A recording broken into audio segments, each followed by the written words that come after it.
Screen दिसते सर्वांना? हो सर. ओके, ठीक आहे. तर लास्ट लेक्चरला आपण बायोनॉर्मल केमिस्ट्री हा जो टॉपिक आहे तो संपवलेला आहे. त्याच्यात एक शेवटचा जो पॉईंट होता बघा, role of the calcium in the blood clotting. तर तो काही पॉईंट आपण या टॉपिकमध्ये कव्हर करणार नाही आहोत, कारण तो पॉईंट खूप मोठा आहे आणि तुमच्या लेवलला मला वाटतं it is not suitable at your level, आणि तो MSc लेवलचा पॉईंट आहे. त्यामुळे आपण त्याच्याविषयी काही फार डिस्कशन करणार नाही. तुम्ही तो पॉईंट म्हणजे स्किप केला तरी चालेल.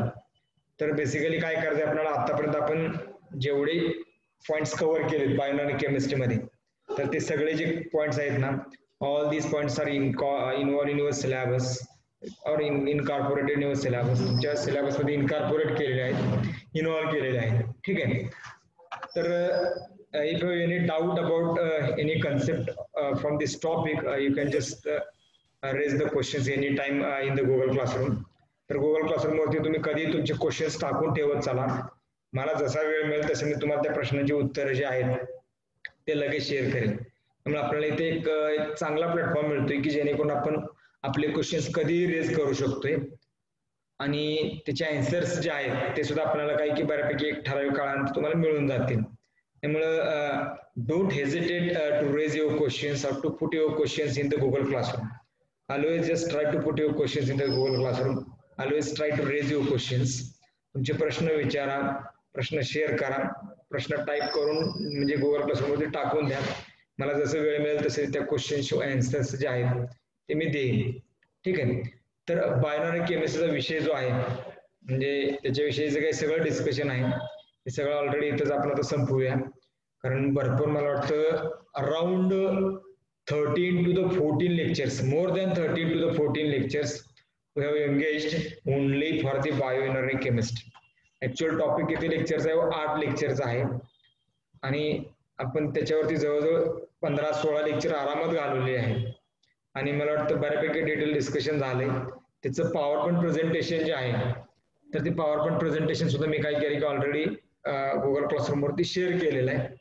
You can just download this PowerPoint presentation and you can use this PowerPoint presentation or content which is present in the PowerPoint presentation as a reference. तर ते रेफरन्स साठी वापरा. त्याच्यामध्ये सगळ्याच गोष्टी डिटेलमध्ये नाही आहेत, but whatever the points which are involved in your syllabus, all the points are incorporated in this PPT. तर त्या PPT मध्ये सगळ्या गोष्टी ऑलरेडी सांगितलेल्या आहेत. So now from today's lecture we are going to start again one of the very interesting topic and which is from the paper number DSE 100E2 असं त्याचं नाव आहे बघा, DSE 100E2. आणि तो जो पेपर आहे त्याच्यामध्ये तुम्हाला 2 सेक्शन आहेत बरोबर. पेपर नंबर 2 जो आहे सॉरी पेपर नंबर DSE 1002 याच्यामध्ये 2 सेक्शन आहे. हे पेपर तुमच्या टायटल आहे म्हणजे सॉरी नंबर आहे DSE डिसिप्लिन स्पेसिफिक इलेक्टिव्ह असं म्हणतो आपण. DSE चा अर्थ काय? Discipline specific elective. तर डिसिप्लिन स्पेसिफिक इलेक्टिव्ह मध्ये तुम्हाला सेमिस्टर 5 साठी 2 पेपर आहेत बरोबर. पण या 2 पेपरचे 4 भाग होतात म्हणजे 4 सेक्शन, म्हणजे each paper contains 2 sections. Okay. So therefore total it becomes 4. म्हणजे पेपर असताना 2 आहेत तुम्हाला डॉक्युमेंटरी, पण हे तुम्हाला 4 पेपर असल्यासारखे आहेत, कारण प्रत्येक एक सेक्शन तुमचा म्हणजे पाठीमागचे सेमिस्टर म्हणजे BA म्हणजे विद्यापीठाचा सिलेबस जो आहे त्याच्यामध्ये जो पेपर आहे त्या पेपर एवढाच प्रत्येक सेक्शन आहे तुमचा इथं. म्हणजे लक्षात आलं. तर हा दुसरा पेपर आहे DSE 1002E2 आणि याच्यामध्ये 2 सेक्शन आहेत. First section is organic chemistry and second section is the analytical chemistry. ठीक आहे. याच्यातला जो सेकंड सेक्शन आहे एनालिटिकल केमिस्ट्री त्याच्यामध्ये ऍक्च्युअल हा टॉपिक आहे टायट्रीमेट्रिक अनालिसिस. टॉपिकचं नाव काय? Titrimetric analysis. कारण no doubt the name of the paper is analytical, so it does mean that whatever the topics that we are going to learn under this paper will be from the analytical chemistry. म्हणजे it is something related to the practical chemistry. तर ते practical केमिस्ट्रीच्या related असं काहीतरी असणार आहे बरोबर. Organic आणि analytical chemistry म्हणजे हा सेकंड सेक्शन आहे तो अनालिटिकल केमिस्ट्री आहे. आणि जनरली एक मिनिट ठीक आहे. आणि या टॉपिक मधला जो टॉपिक आहे तो म्हणजे टायट्रीमेट्रिक अनालिसिस. मी सिलेबस वगैरे काय सांगणार नाही म्हणजे या पेपरचा या टॉपिकचा सिलेबस आपल्याला डिस्कस करायचा आहे, कारण आपण ऑलरेडी टॉपिक आता सुरू करतोय. So we should start our discussion from the which is the syllabus or which are the points of the syllabus incorporated in this particular topic, that is titrimetric analysis. ठीक आहे. तर generally हा जो topic आहे, आता नावातच याच्यात बऱ्याच गोष्टी आहेत. टायट्रीमेट्रिक अनालिसिस असं नाव दिलेले.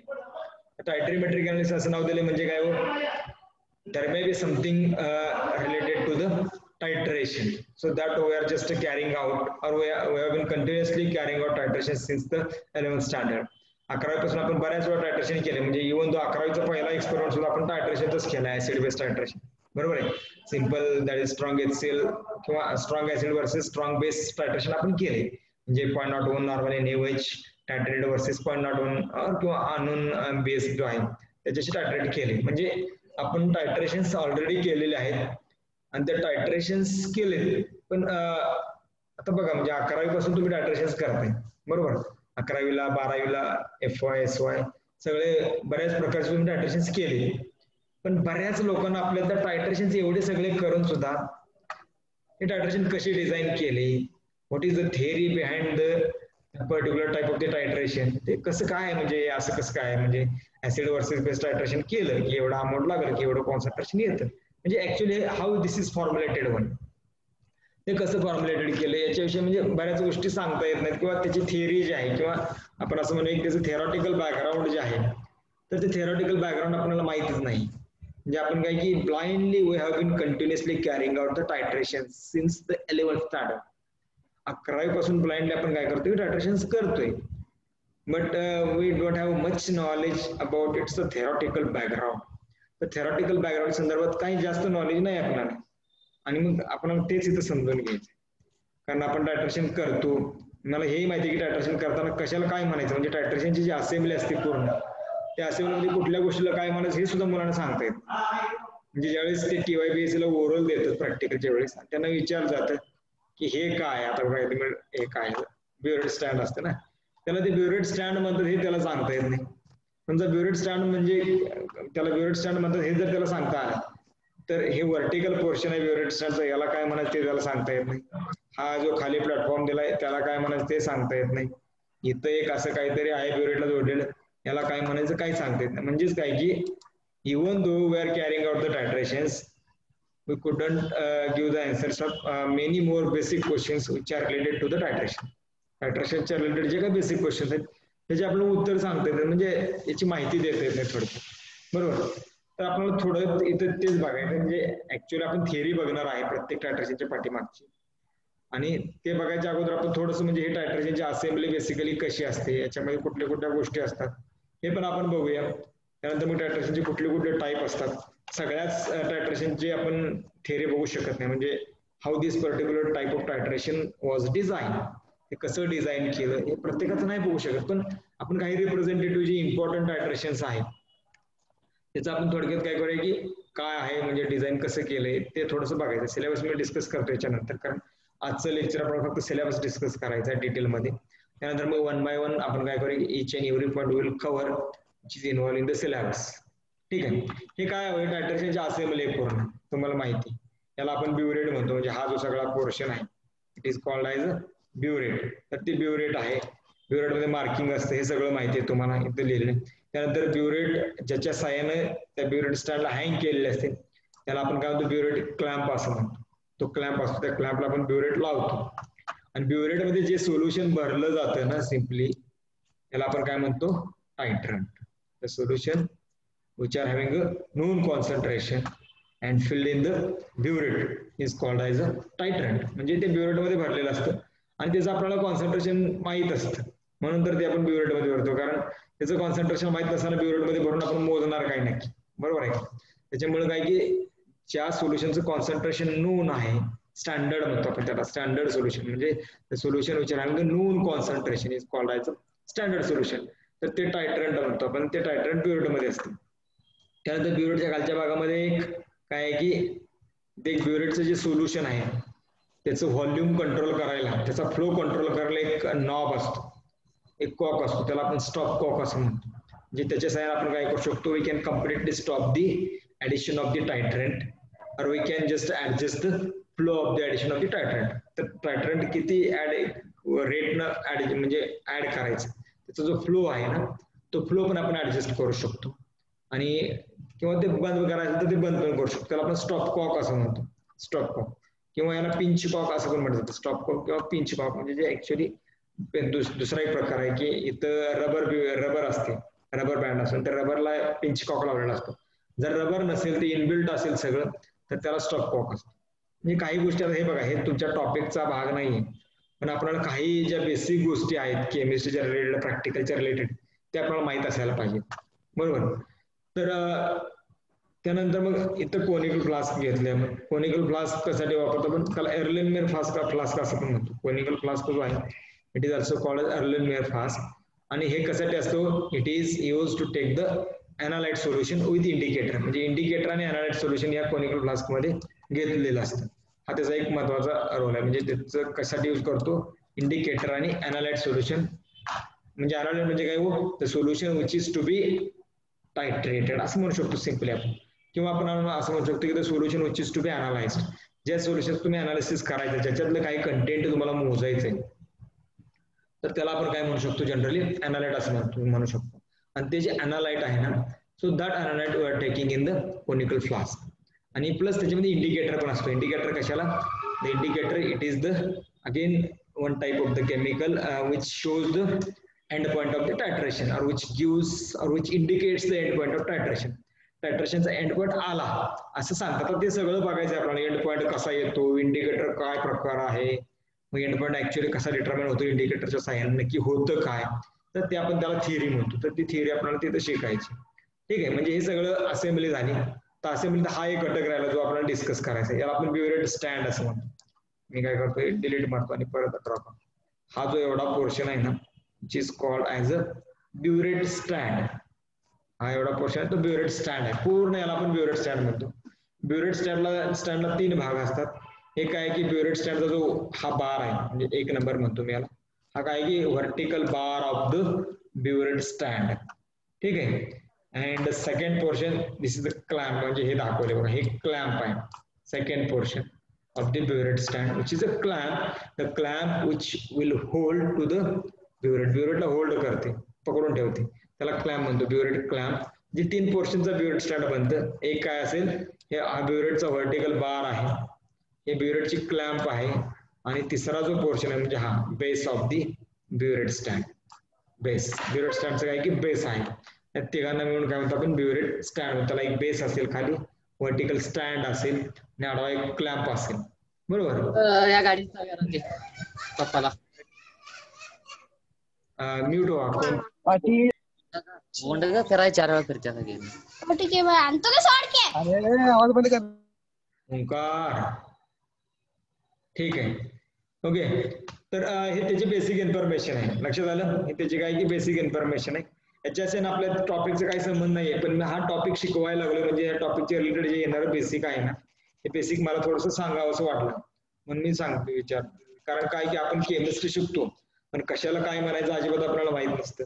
फोरला ज्यावेळेस क्वेश्चन विचारले जातात त्यावेळेस पण आपल्याला सांगता येत नाही की व्हॉट इज दिस आणि मग आपण असंच करत करत काय होतो, बीएससी केमिस्ट्री होतो आणि मग आपल्याला ब्युरेट स्टँड माहित नसतं, ब्युरेट स्टँडचा क्लॅम्प माहित नसतो, ब्युरेट माहित नसते, त्यानंतर त्याच्यामध्ये अनालाइट कशाला म्हणायचं माहित नसतं, टायट्रेट कशाला म्हणायचं माहित नसतं.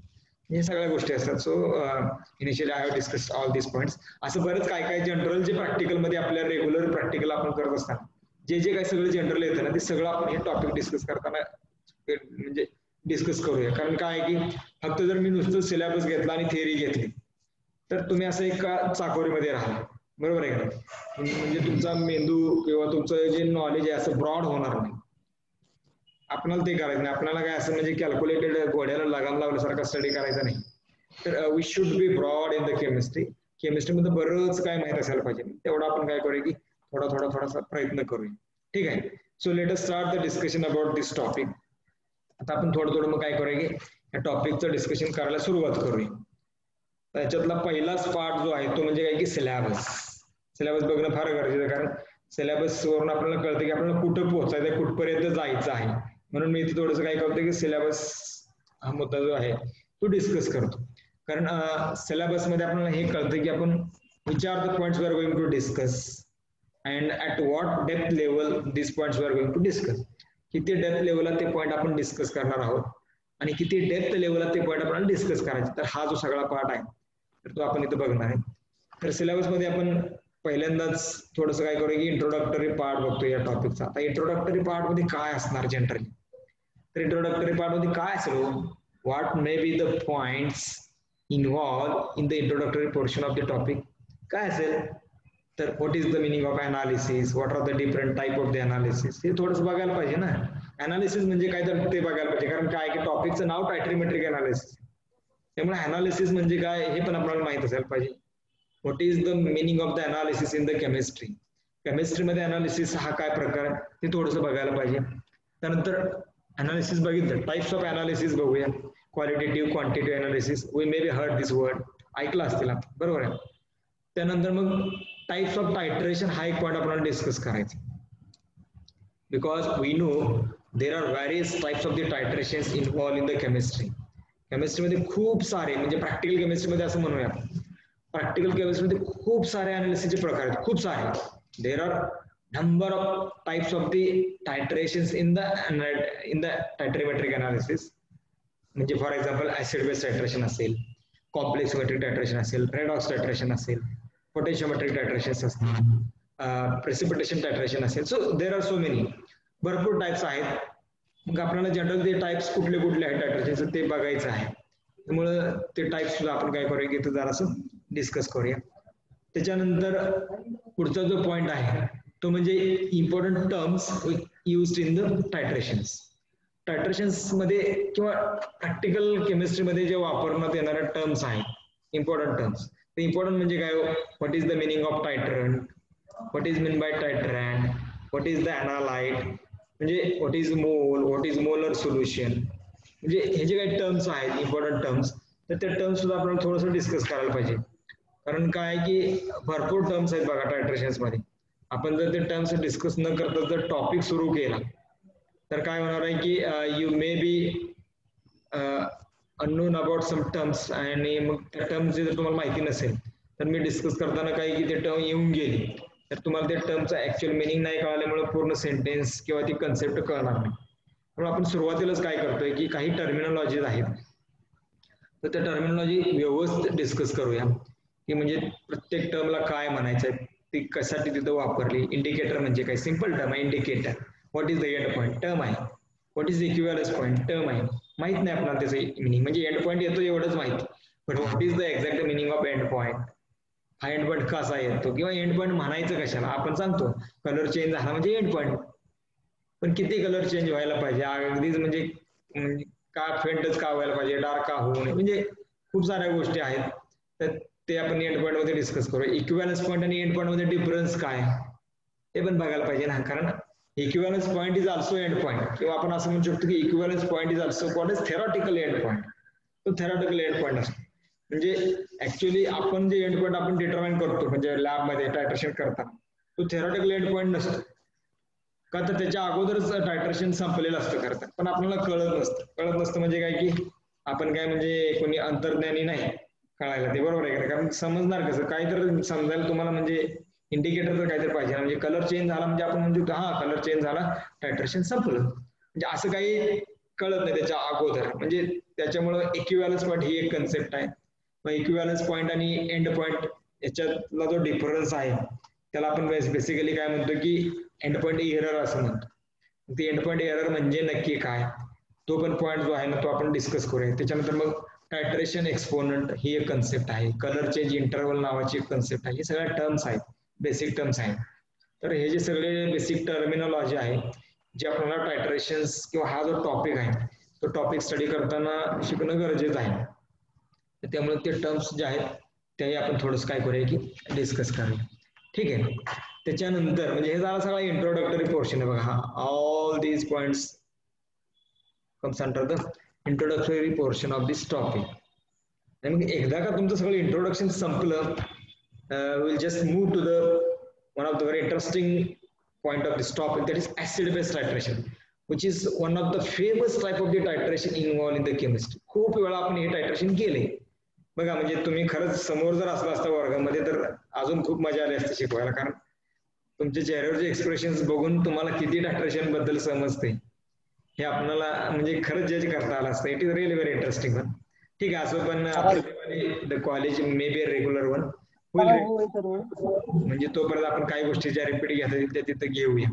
कारण आपण किती वेळा टायट्रेशन केले बघा, म्हणजे स्वतःला क्वेश्चन विचारा की we have carried out the titration so many times. भरपूर वेळा टायट्रेशन आपण ऑलरेडी केलं याच्या अगोदर, पण काय केले, ब्लाइंडली केले. म्हणजे काय की काय चाललंय क्लिनिकल फ्लास्क मध्ये आणि वरून काय ऍड करतोय आणि ऍड केल्यानंतर होतंय काय नक्की हे सगळं काहीच माहित नाही. म्हणजे सिंपल ऍसिड बेस टायट्रेशनचं माहित नाही. मग बाकीचे जे रेडॉक्स टायट्रेशन, कॉम्प्लेक्सोमेट्रिक, प्रेसिपिटेशन टायट्रेशन जे थोडंसं म्हणजे आपण फार वेळा केले नाहीत. म्हणजेच काय की we are not much familiar with this type of the titrations. त्याच्याबद्दल तर काय माहित असण्याचा प्रश्नच येत. ठीक आहे, तर सगळ्यात पहिला पॉईंट आपण या टॉपिक मध्ये डिस्कस करणार आहे तो म्हणजे acid base titration. After introduction after introduction the very first point that we are going to discuss or that we will discuss in this topic, that is acid base titrations. तर acid base titrations मध्ये आपण काय बघणार आहे की what is the exact meaning of the acid base titration, त्यानंतर which are the indicators used in the acid base titration, म्हणजे त्याला आपण acid base indicator असं म्हणतो किंवा त्या इंडिकेटरला न्यूट्रलायझेशन इंडिकेटर असंही म्हणतो. We have 10 minutes only, so after 10 minutes we will stop our discussion. ठीक आहे, 10 मिनिटं आपण डिस्कस करूया. मला मेसेज आला स्क्रीनवर. 10 मिनिटांना आपलं मीटिंग जे आहे ते आपोआप एंड होईल. एंड झाली तर आपण परत रिजॉईन करायची गरज नाही. Tomorrow will just take the one more lecture. तिथं आपण पुढचं डिस्कशन जे आहे ते करूया. आता 10 मिनिटात जेवढं होईल तेवढं आपण काय करूया, कंटिन्यू करूया. तर ऍसिड बेस टायट्रेशन करताना आपण कुठले कुठले इंडिकेटर वापरतो? You may type the answer in the chat box. Acid base titration करत असताना which are the indicators we could use for the titration? Anyone please give the answer. Chat box मध्ये लिहा, screen वर. Orange. Yes, phenolphthalein. Very nice. phenolphthalein आपण वापरतो acid base टायट्रेशनला, बरोबर. आणखी काय वापरतो? Sometimes we may use methyl orange, methyl red, म्हणजे अशा प्रकारचे इंडिकेटर आपण वापरतो. बघितलं की मोस्ट ऑफ द टाइम आपण phenolphthalein वापरतो. कोणी स्टारच म्हणायचं नाही मधूनच, नाहीतर मग हे फारच चुकीचं उत्तर झालं. फिनॉल्फथॅलेनच्या ऐवजी तुम्ही मिथिल रेड म्हटला, मिथिल ऑरेंज म्हटला, चालू शकते, कारण they are also used as a acid base indicator. पण अचानक जर तुम्ही जर स्टार्च इंडिकेटर म्हटला तर मग ते थोडंसं अवघड होऊन जाईल. म्हणजे एक्झामिनर तुमच्याविषयी मग फार शंका घेईल तुमच्यावरती, आहे का नाही. त्याच्यामुळं बेसिकली माहिती असू दे आपल्याला की कुठल्या प्रकारच्या टायट्रेशनला कुठला इंडिकेटर जो आहे तो वापरला जातो. ठीक आहे, तर ऍसिड बेस टायट्रेशन म्हणजे नक्की काय, त्यानंतर तिथं वापरला जाणार जो इंडिकेटर आहे न्यूट्रलायझेशन इंडिकेटर असं म्हणतो आपण त्याला, और it is also called as acid base indicator. So examples of this indicator is phenolphthalein, methyl orange indicator, methyl red indicator. हे जे इंडिकेटर्स आहेत ना ते कसे काम करतात हे पण आपल्याला कळायला पाहिजे ना. म्हणजे आपण असं म्हटलं की suppose I have taken 25 ml of the base solution in the conical flask. I have added the acid solution which are having a known concentration in the burette, and then we have added some drops of the phenolphthalein indicator. Indicator टाका. मग आपल्याला कळायला पाहिजे की actually what these indicators or how this indicator work in this particular type of titration. Why we have added 2-3 drops of the phenolphthalein indicator. 2-3 drop तुम्ही phenolphthalein indicator चे टाकले. मग ऍक्च्युअली आता हे कसं काम करणार आहे, काय करणार आहे तो इंडिकेटर? ड्रॉप तर त्याच्यामध्ये ऍड केलं, पण इंडिकेटर ऍक्च्युअल करणार काय, तो कसं काय कलर चेंज करतो, म्हणजे आपलं टायट्रेशन संपलं हे कळणार कसं. त्यासाठी आपल्याला शिकावं लागेल theory of indicators. Very interesting. काय सर पुढचा पॉइंट, थेरी ऑफ इंडिकेटर्स. म्हणजे इंडिकेटरची थेरी काय आहे, तो इंडिकेटर कसा काम करतो तर ते बघणार आहे. तर थेरी ऑफ इंडिकेटर इथं 2 प्रकारे डिस्कस केले. त्याच्यातली पहिली जी आहे म्हणजे काय की theory of indicator with respect to Ostwald's colour change interval. Ostwald's colour change interval ही पहिली थिअरी आहे. आणि दुसरी थिअरी काय की ओसवॉल्स क्युनाइड थिअरी. या 2 पद्धतीने आपण काय करू शकतो की इंडिकेटरची जी थिअरी आहे ती इंडिकेटरची थिअरी काय करू शकतो, डिस्कस करू शकतो. दोन्हीच्या दोन्ही थिअरी आपल्याला इथं बघायचे, कारण both theories are important as far as concerning the role of neutralisation indicators in the acid base titration. Acid base titration मध्ये न्यूट्रलायझेशन इंडिकेटरचा काय रोल आहे. So that role will be interpreted by these 2 theories.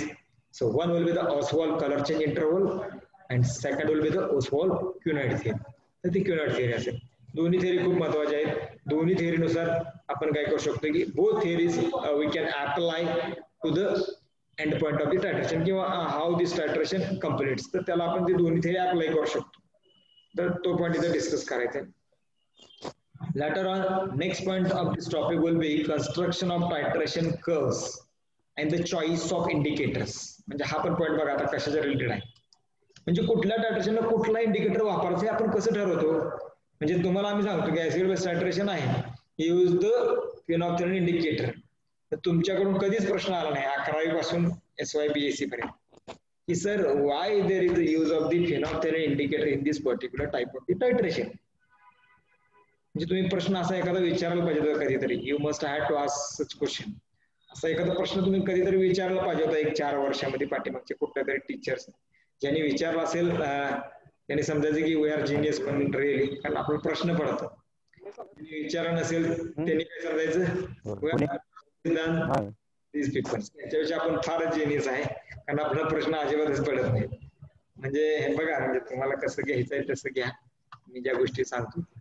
ठीक आहे. पुढचा जो point आहे तो म्हणजे की construction of titration curves and the choice of indicators in the titration. म्हणजे strong acid versus strong base titration असेल तर कुठला इंडिकेटर वापरायचा. Strong acid versus weak base titration असेल तर कुठला इंडिकेटर वापरायचा.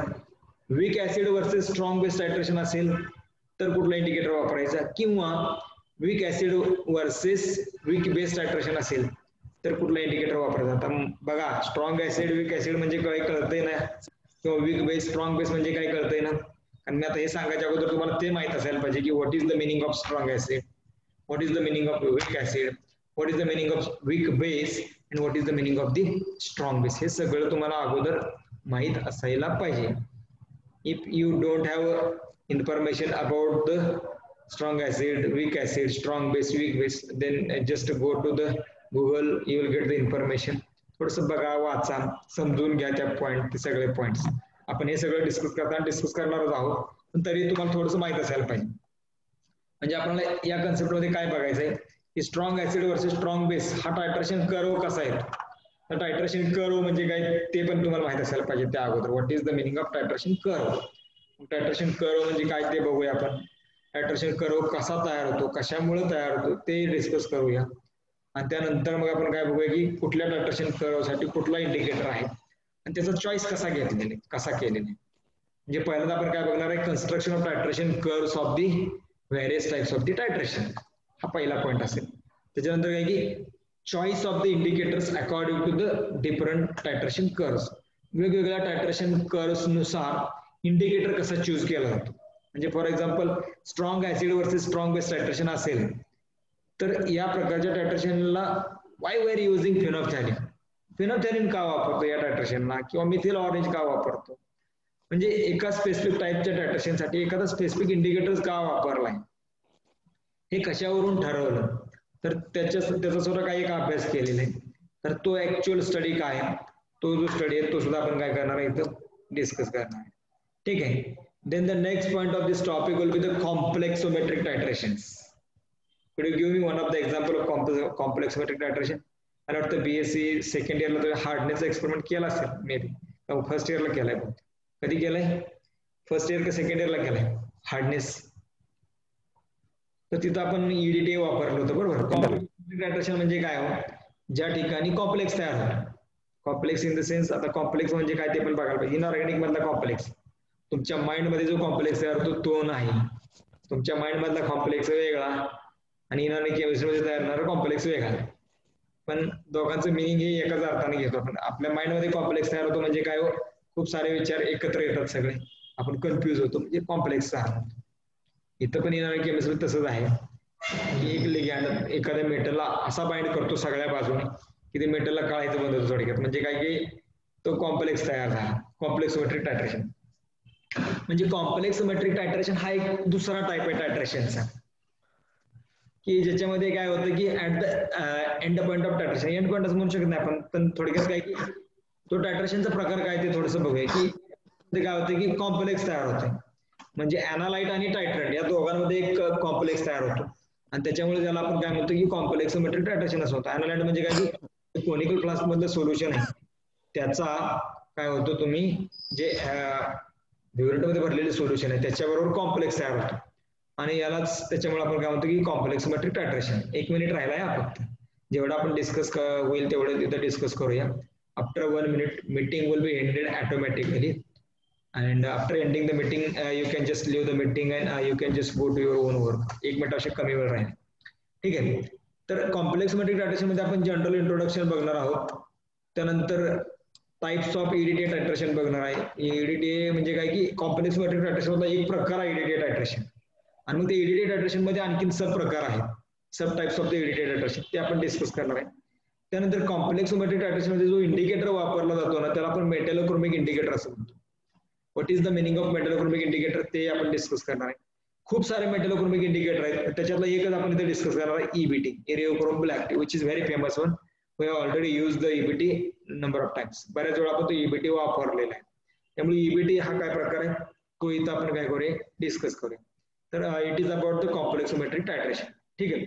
मग रेडॉक्स टायट्रेशन काय आपण पुढच्या लेक्चर डिस्कस करूया कारण मीटिंग संपत आली, जवळजवळ 1-2 सेकंद राहिलेले, 7-8-10 सेकंद राहिले ते आपण